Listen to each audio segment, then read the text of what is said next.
So, I need you to stop talking to each other, and I need you listening, because things get all confused when you're not paying attention. Okay, so go to catalog on your calculator. For me, it's above the 0. I don't know if that's where it is for everyone. Okay, so go to catalog. So second, whoops, let's turn it off. Second catalog. Go down, this is an alphabetical list. Go down till you get to where it says diagnostics on. You want your diagnostics to be turned on. So everybody find diagnostics on, press enter, and then press enter again, and the screen should say done. Okay, that means your diagnostics are turned on. That has to do with looking at the statistics that we're doing. Some of you yesterday had R's in your list, and some of you didn't. So this will make sure everybody's got R's now. Okay, the second thing is, I need you to go to Stat Edit. Okay, and what do we do that? We go there to do what? What do we do in Stat Edit? That's where we put in our data, right? And normally our X's go in L1 and our Y's go in L2. All right, I want you to go across until you get over, does yours end at 7? L7? Yeah. Okay, so what I want you to do is, when you get over there to L7, I want you to arrow up so that you're up there where the L7 label actually is, okay? Got it? Now, I want you to go to second list and go down till you get to residual, or R-E-S-I-D, and press enter. Hopefully that put residual as the title of the L7 list. Oh, right? So now it doesn't say L7 anymore, it says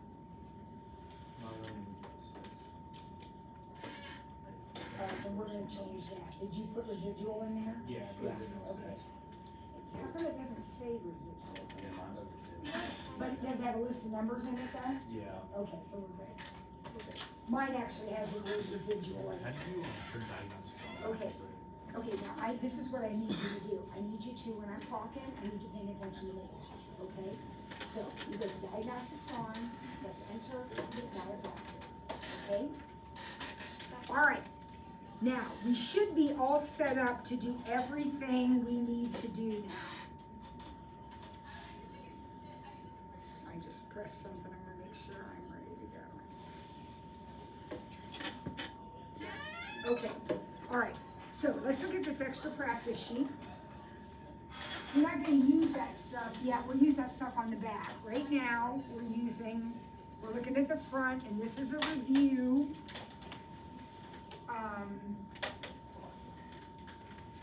About your transformation. So I'm giving you a table, that's function g of x up there at the top.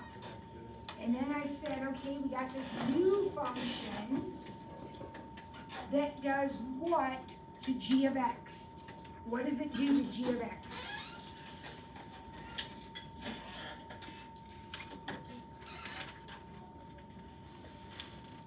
Well, what does it do? It says. There's a horizontal dilation by a factor of 2. So what does that put into my problem then? How do I put that in? What? Does it divide by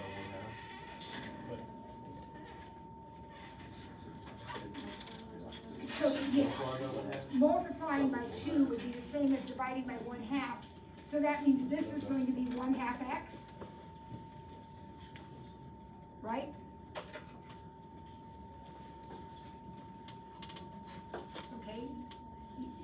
You guys you make this so hard.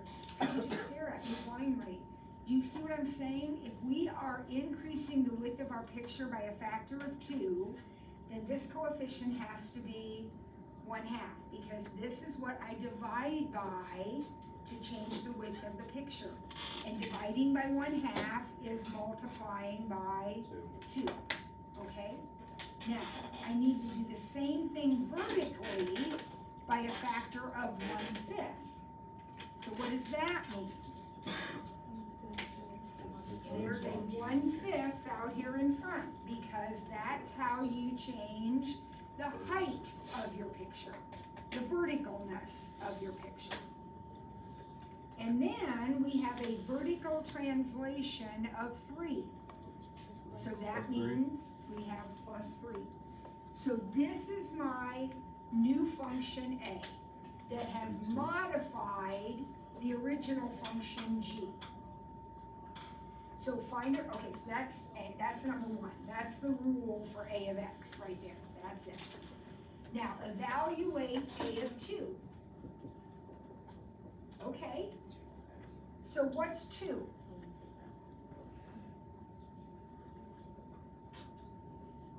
Two is X, right? So that means I'm gonna have 1/5 G. Okay, 1/2 times 2, that's gonna be 1, +3. So then I look at my chart. What is G of 1? In the chart, G of 1 is 3. So I have 1/5 times 3 plus 3. So what is that?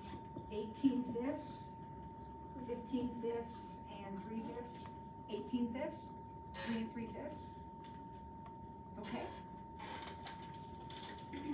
Find X so that A of X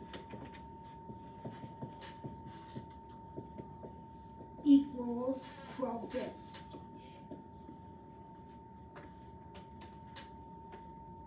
So this is A of X, so A of X equals 12/5.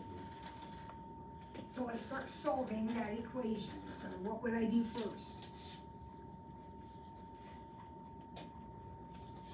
Subtract 3. What's that gonna be? -3/5. And then I will divide by 1, multiply by 5. And now I gotta look at my chart and figure out what has to be here for the Y value to be -3. Now look at your chart. If you want the Y value to be -3, doesn't this under my hand have to be -3? So 1/2 X has to be -3. That is not that -3. This -3 is because G of -3 happens to be -3. So this is this -3. So that means your X value would have to be -6.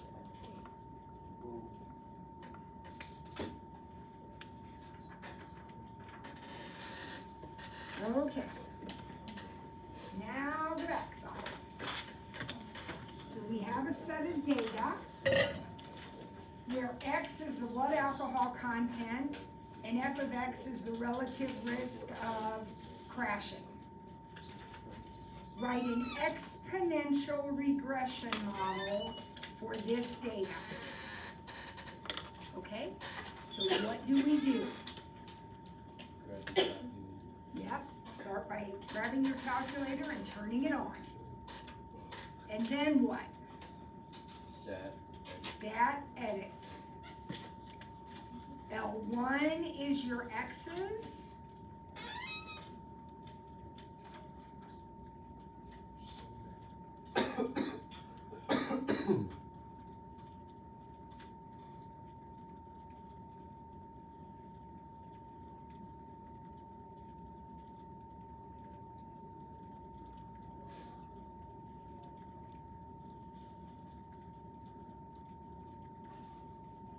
And L2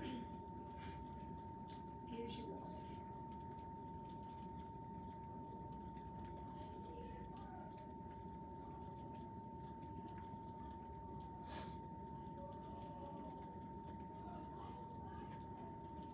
I actually got this data from somewhere.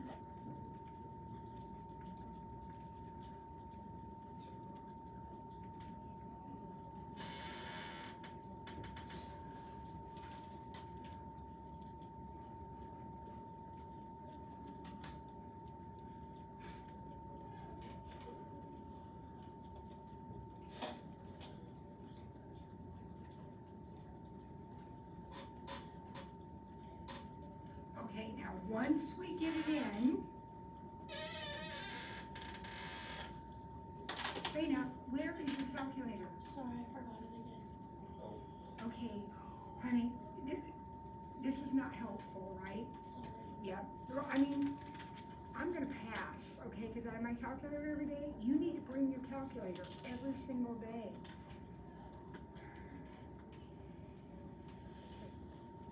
All right, what do I do once I get all the data in? What happens? You go to stat, So I'm going back to stat, calculate. and I'm gonna, I'm going over to calc, right? And then the problem tells me I need exponential regression, so I'll just go down the list till I get to it, right? And then I'm gonna type in exponential regression, enter, and then I'm gonna do L1, comma, L2. I have to do this, not all of you do. And then I'm gonna go to vars and get my y variable so that I can graph my exponential also. Now, when you press enter after you do it, or you guys press calculate in your list, it should come up with the equation for you. For an exponential, the format of the equation is a times b to the x, right? And our a is 0.583, and our b is 2.207. Those are like your numbers, I hope? Yeah. Okay, now, today, everybody should see the r squared and the r now, because we turned our diagnostics on. So some of you had that yesterday, but now we all have it, and we'll talk about what that means in a minute. But here's my equation. So the first thing said, write an exponential regression model for this data. There it is. There's your thing. After 6 drinks, a 160-pound person will have a blood alcohol content of 0.16. How much more likely to crash is this person after having 6 drinks? Okay, now, is 0.16 in your data table? No. So what do we want to do if our job is to find out the likelihood of a crash, which is your y variable? What do we need to do if we want to know it for 0.16? Could we put 0.16 right here? Now, there are other things we could do, but 100% will that work?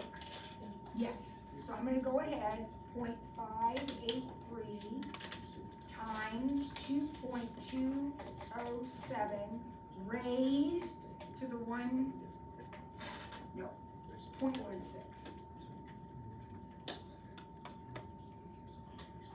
And I came up with, for question B, I came up with 66.17%. Is that what you got? Now, what is that? It says, how much more likely to crash is this guy than the normal guy? And the answer is he's 66% more likely to crash because he's just drunk a 6-pack of beer. How, if 0.17 is 39.05%, how is 0.16 more? I don't have any idea, but it is. I didn't even notice that. It's also very, it's big. Yeah, I don't know, because it's also more than 0.19 is. Yeah. But the model is supposed to be very reliable, so I don't know, I'm going with it. Great question, I don't know, but I'm going with that one. Because according to this model is,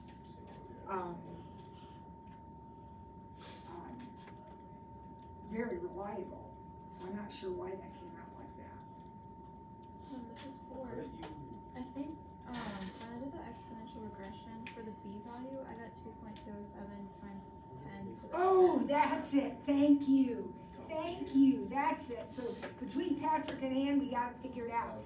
This is not 2.027, I didn't look at it far enough. It's times 10 to the 10th. Do you see that? At the end of that number? Thank you, Ann. So that's times 10 to the 10th, which means that is what's getting raised to the 0.16 power. Okay, now Patrick, it's gonna make sense. 0.583 times parentheses 2.207 times 10 to the 10th raised to the 0.16. Okay, this time I got 26.344. Does that make more sense in terms of the data? Yeah. Great point. Good job, Ann and Patrick both. Good job. Yep. All right. What is the residual for 0.11? So before we go on, I already told you what a residual was, but let's refresh this a little bit. This is a model. If we graphed, and we can do that, let's go ahead and graph our stats. That's on, and I'm going to graph this, and I'm going to have to hit zoom stat to make it all fit there in the picture. And when I look at it, does the line exactly go through all of my points? Well, it's pretty close, but they're not exactly there. Are they ever going to be exactly there? No. So the model is just that. It's an approximation. The distance between, okay, so the curve looks like this. The distance between the actual points and the curve itself, that distance right there, is called the residual. It's the difference between the actual data point and the data point the curve approximates. The residual is always the actual minus the predicted. So the actual minus predicted is the residual. Now, you can find a residual a couple of different ways. Do I know the actual data point for 0.11? Yeah, I do. The actual data point is 6.41. Do I know the predicted data point for 0.11? Well, I don't know it now, but could I plug that into my equation and come up with it? Yes. And then I would simply subtract those two numbers, and that would give me my residual. But your calculator will also do it. If you go back to Stat Edit and click over to that last column where we put the residuals, it tells you the residual for each data point in the list. So you just need to find the one that matches up to, what did I match to, 0.11? So according to mine, the residual for 0.11 is negative 1.598. Does anybody else's say that? So tell me what that means. What does that number mean? Mine says negative 0.006. I don't know. We'll have to look at it and see. I don't know. Let's go with this number for now. And what does this number mean? Interpret that number. What does that mean? Remember, it's the actual minus the predicted value. So since that came out negative, that means my model approximated a little bit higher value than the actual value was. The model approximated a little bit, if you were to put, what is it, 0.11, if you were to put 0.11 in here, you would get a slightly higher number than the actual data point in the chart was. Actual minus predicted came out negative, which means predicted was a little bit, you overestimated a little bit on this one. How do you find the residual again? It's, we set up our L7 column, or for me it was L7, for him it was L6 column, and it produces all of them right in a row. All right, so we actually just answered E. The residual, what does that mean? That means that our model over predicted a little bit higher value than the actual value was. D, what percentage of variation can be explained by the model? So go back to your calc, your stat calc exponential regression, and look at the R squared value. The R squared value tells you what percentage of the variation can be explained by the model. So in this case, about 97.1% of the variance can be explained by the model. Obviously, we want that number to be as high as it can be, right? The bigger it is, it's only gonna go up to 1, one's the highest. What if R squared turned out to be 1? What do you think that would mean was going on? It's a linear. They're all exactly right on that. So, okay, all right, so put that away. And now let's go back to our notes and see if we can finish up some of the problems we didn't do yesterday.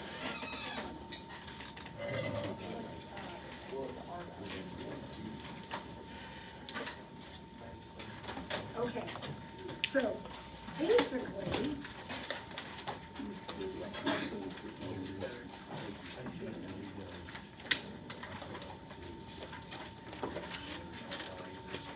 Okay, so let's go back to our baby problem, our baby weight problem that we did yesterday. And we did number 1, 2, I didn't do 2. We did number 1 and 3. All right, so let's put this data back into our calculator. So here we go. We're putting in the baby weight again. Remember how to get rid of that stuff if you want, is to highlight the heading of the column, press clear, and then enter. So highlight L2, press clear, then enter. And then we're putting in the baby's age and weight. We did this yesterday, but we answered other questions, so we're gonna answer these remaining questions today.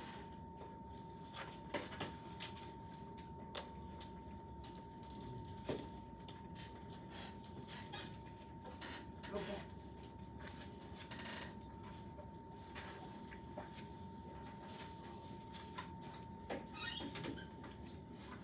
All right, everybody got it in? Now, who remembers what kind of model we did yesterday for this? It wasn't exponential, it wasn't logarithmic. Was this one quadratic?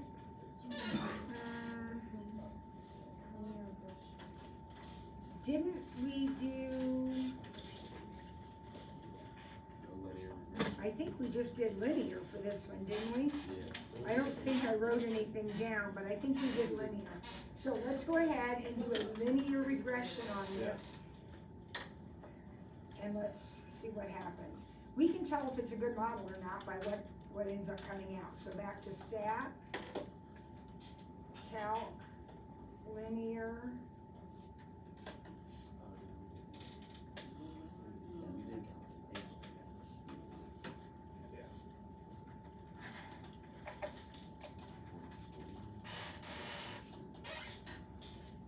Oh, I remember this equation. I don't know why, I just never wrote it down. We got 0.185 plus 3.545, 0.185x plus 3.545. Isn't that what we got yesterday? Yeah. Those numbers, I think we did. Okay, so look at the R and R squared values, guys. Is this a good model to use? Yeah, so, It's solid, yep, it's a good model. We're gonna stick with this one. Okay, so now we're ready. We already did, example 1. Let's look at example 2. Using the model, what is the residual of a baby that is 5 weeks old? Well, what is the actual value for a baby that's 5 weeks old? 4.4. 4.4. What is the predicted value? Well, put 5 in here, right? That would be what the model predicts. So let's put 5 in there.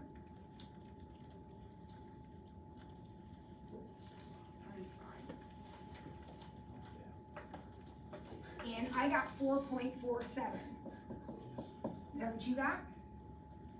So what's your residual? What's the difference between these two? Negative 0.07? Now, what does that tell you? First of all, they're pretty close together, so the model's pretty accurate, but the model actually predicts a weight that is a little higher than what the actual baby was. Because residual is actual minus predicted. So if that's negative, it means predicted was bigger. Okay? All right. So the residual is negative 0.07. The interpretation is the model predicts a weight that's 0.07 kilograms more than the baby actually weighed. All right, we did example 3 already. Now we're going to do 4. We're going to sketch the residual plot. Okay, we're going to sketch the residual plot. So when we do this, we go back to stat plot.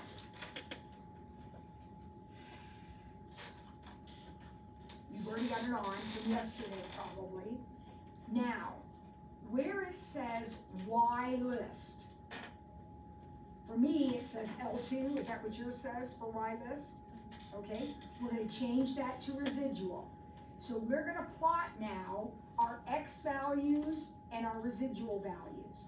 So to change that, go down there to where it is, go down to where L2 is, then go to second list, go down and pick residual, and press enter. And now your L2, or excuse me, your Y list should be residual. Is it? Hit graph. Oh shoot, I gotta get my equation out of there. Go ahead and do zoom stat also. I always forget to do that. Zoom stat. And then you should just get a set of dots that aren't in any particular pattern. You have a set of dots that aren't in any particular pattern. Okay, did anybody get dots? Some of you got dots, good. Those of you that didn't get dots, go back to stat plot. Well, first, go back to stat plot, go down to Y list, do second list, choose residual, hit enter, zoom, stat, and graph. And that should give you this set of dots. Now, let's talk about the residual plot for a second. Okay? If you have a good model, there shouldn't be a pattern to this. You should have some points that are positive and some points that are negative. Somebody explain that to me. Why would that be a good thing? If some residuals are positive and some residuals are negative, why is that desirable? Because it's going through like all the things. If, boys and girls, if all the residuals are positive,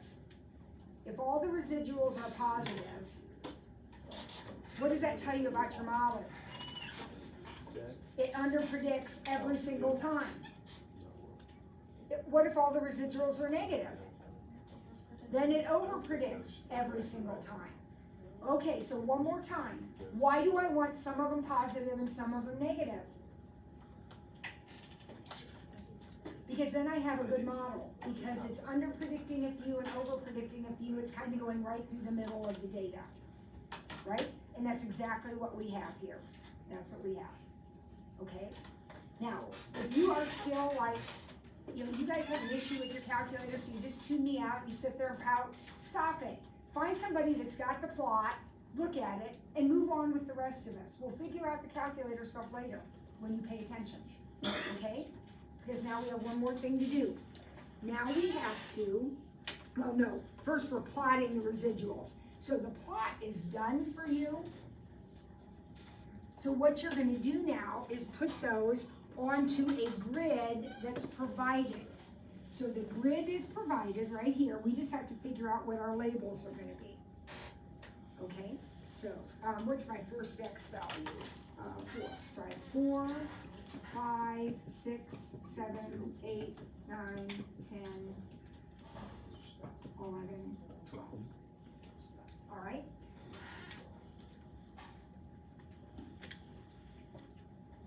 I only have 1, 2, 3, 4, 5 points to plot. So I'm gonna go to my stat edit menu, and I'm gonna go across and I'm gonna look at these residuals. What is your first residual? Go to stat edit and then go across to your last column. Those are your residuals. What's the first residual? Negative 0.085. So what's the highest, or what's the lowest and the highest we've got? That's gonna help us set up our boundaries here. What's the lowest residual you've got? That one, negative 0.085. And what's the highest one you've got? 0.145. So I may make this 0.1. This will be 0.15 maybe, and then 0.1 a little higher, and then 0.5, negative 0.5, negative 0.1, and negative 0.15. All right, and I'm just gonna plot my points. So negative 0.085 is gonna be really close. It's gonna be like right there.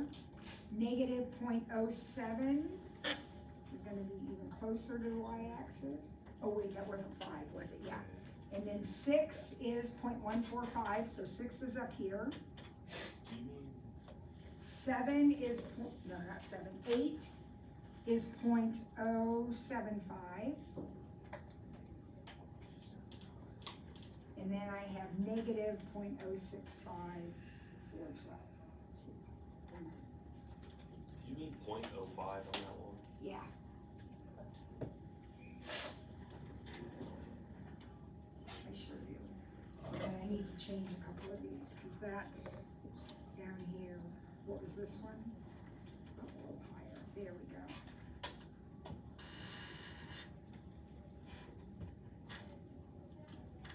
There we go.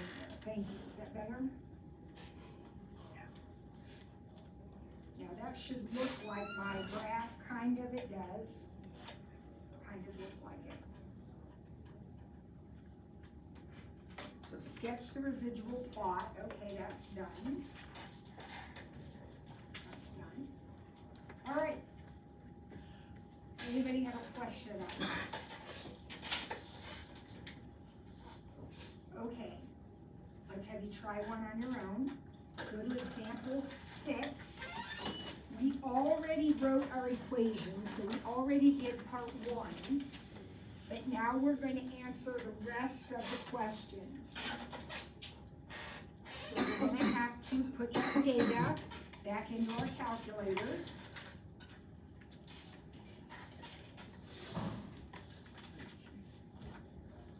By the way, you never have to clear out the residuals. They will automatically be replaced by the new ones. So you do have to clear out L1 and L2, but you don't have to worry about your residuals. So we're on using the table for example 6, which is just some random ordered pairs.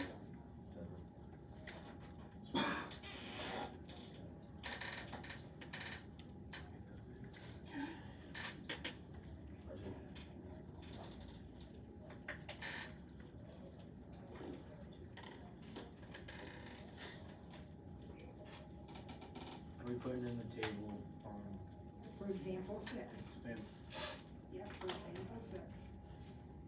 We did this yesterday and came up with the regression, but now we need the residuals now.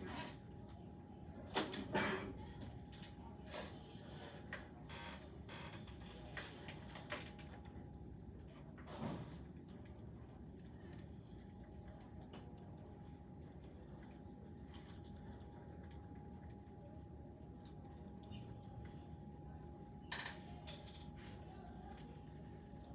alright, I think I got it. Now we need a logarithmic regression. So we'll go back to stat calc and go down to logarithmic, which is ln.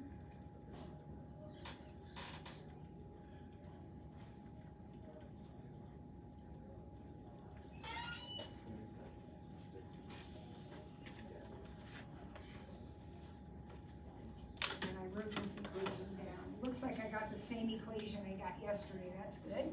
Y equals 2.864 plus 1.818 ln x. Is that what you got?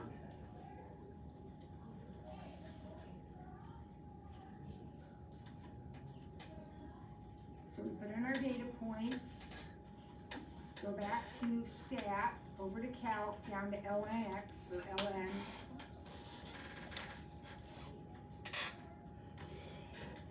Anybody else match that? That's what we got yesterday, okay. Okay, all right, so now what we're gonna do is,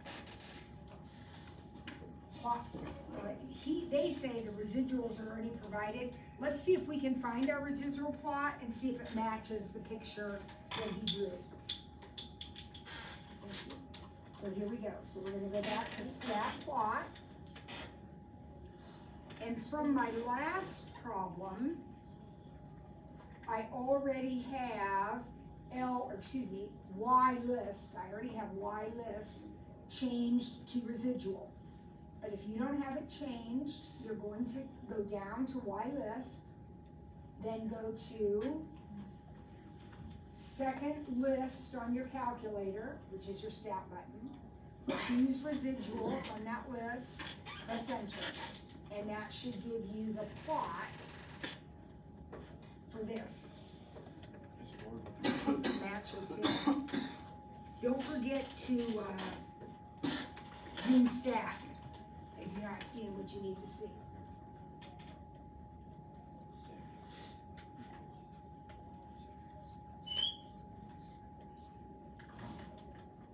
Okay, mine looks exactly like his. Does yours look like that? There's a point way up here, and there's another one kind of goes like that.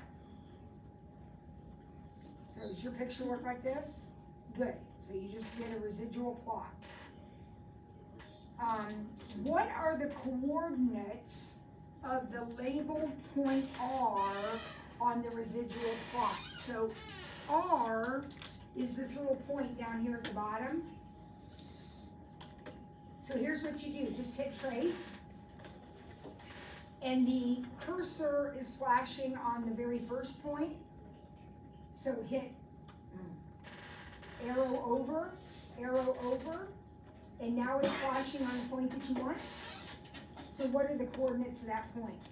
1.6 comma negative 0.418. That's it. So it says, what are the coordinates? There they are, 1.6 negative 0.418.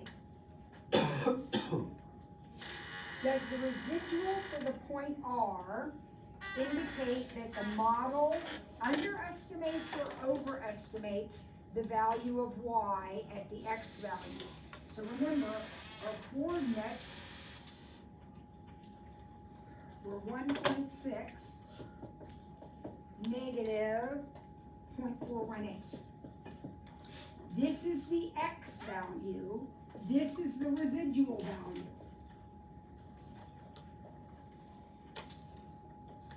Does it over or underestimate? That at this point, the model overestimates, because when we subtract, this has to be bigger to get a negative number. So the model overestimates that value.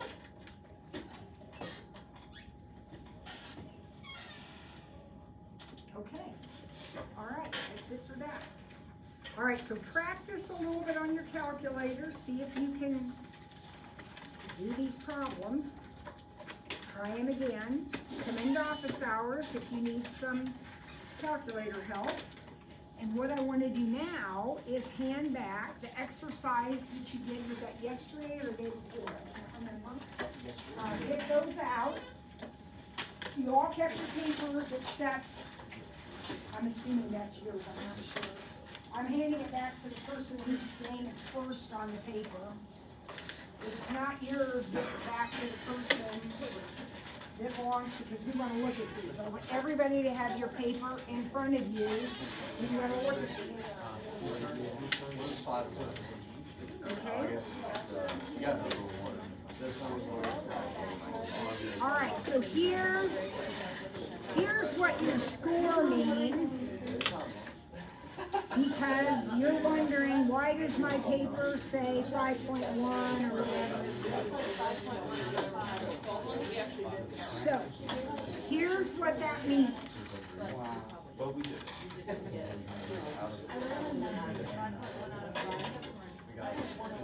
You got a little bit of bonus for the ones you got right.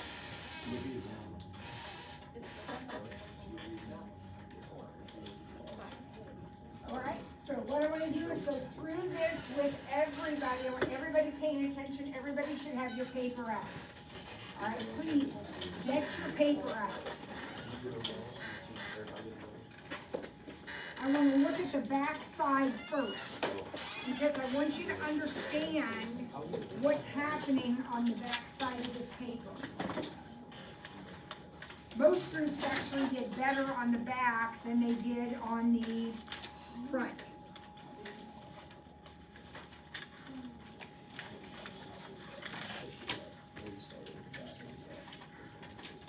Just a minute.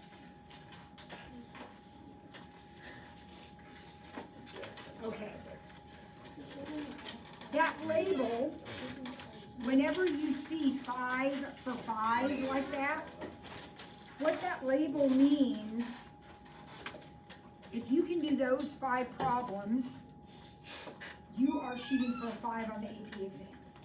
Because in this set of problems, there are a couple like really easy, there's a couple mediums, and there's a hard one.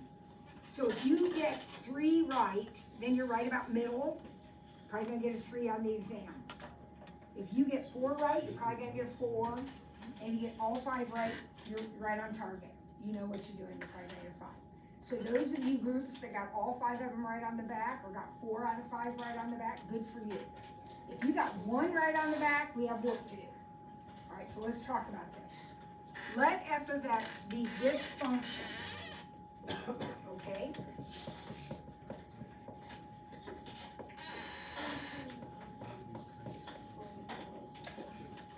Now, the first thing you noticed was you got cancellation there, right? So now we're basically looking at this function. Okay, so let's look at our options. A says there is a vertical asymptote at x equals 3. Is that correct? Absolutely, 100%. Where do vertical asymptotes come from? The denominator. And a whole at x equals -2. No need to read further. The answer is A. Those are completely true statements. Everybody agree? Onward and upward. B, or 2. Let G be this graph. Which of the following limit statements about the graph is correct? So, let's see, I've got a vertical asymptote at -2, and I have a horizontal asymptote at 1. So that's what's happening with my picture. Alright, so let's talk about these statements. The limit as x approaches infinity, where does that happen? out there. The limit as x approaches infinity is -2. Wrong. That's negative The infinity. limit as x approaches infinity is 1. The limit as x approaches infinity, I'm sorry, the first one was negative infinity, that writing is so small. Negative infinity, it's still 1, right? So 1 and 2 are both false, A and B are both false. The limit as x approaches 2 from the negative side. So here's -2. From the negative side, what's the limit? What's my picture doing? Going up? Up. That one's true, right? True? All right, let H be this mess.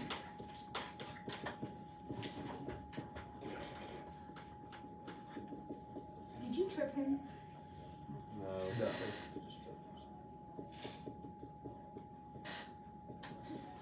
Okay, so what are the questions? This function has a horizontal asymptote at -2.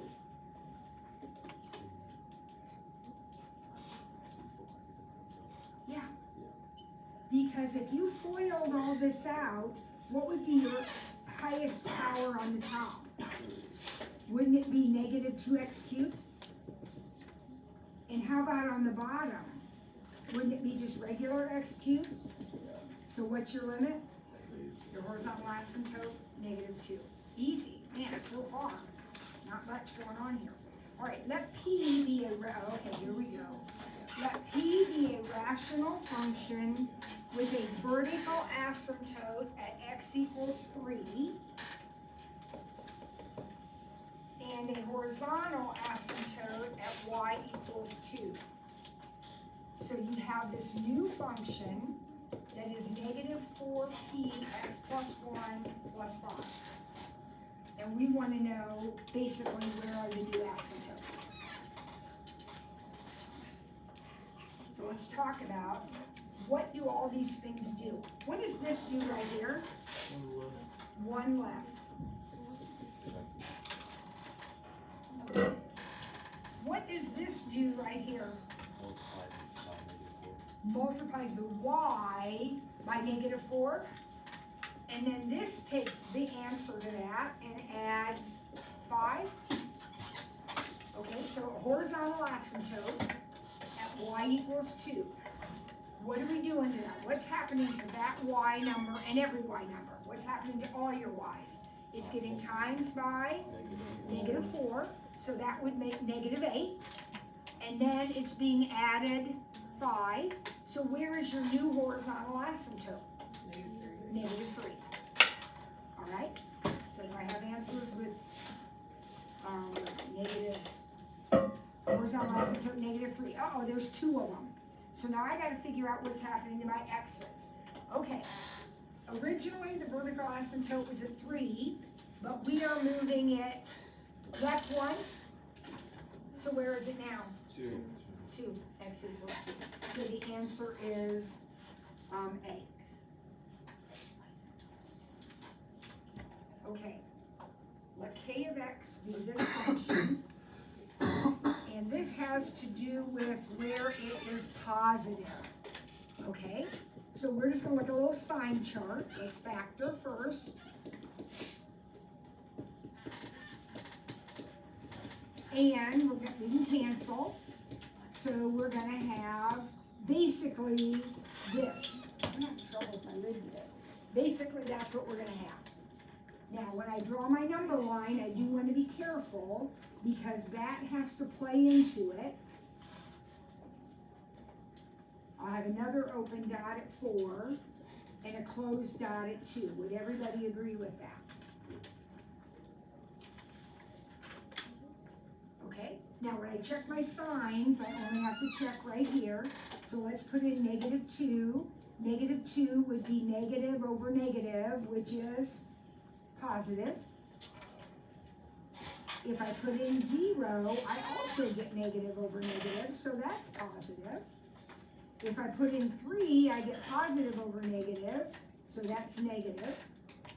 And if I put in 5, I get positive over positive, which is positive. Okay, everybody good on that? We've done a lot of those. Now, what do I want? I want to know where is this function positive? Okay, so where is it positive? From negative infinity to negative 1. From negative 1 to 2, including 2. And then from 4 to infinity. So which answer is that? D. Right? I don't think that was so hard. I think we got this. All right, turn it over. Let's look at a couple from the front. Thank God, there are no sometimes, always, never on the AP exam. I do not like them either. This one is a little better because you have one of each in each problem, so you can kind of narrow it down.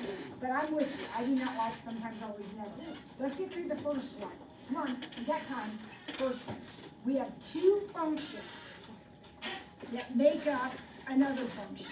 So our numerator function and our denominator function. All right? If the denominator is 0 when x is 3, that means there's a vertical asymptote at 3. Sometimes. What else could happen there? There could be a hole. It could be that the problem had this, but it canceled out. So that's a sometimes. Does everybody understand that? Okay. If the limit as x approaches infinity is 3, then there's a horizontal asymptote at 3. Now remember, if the limit is 3, then that means as the curve is going off the page, it is getting closer to 3. I think that's an always. If the limit's 3, as you approach infinity, as you go off the page, then you have an asymptote there. So that means the last one must be never. Why is that? If the limit as x approaches 3 is infinity, then you have a 0 at 3, because if you had a 0 at 3, the limit would be 0. So there we go. There we go, that one's done. Hang on to that, we'll review the other ones when we have more time.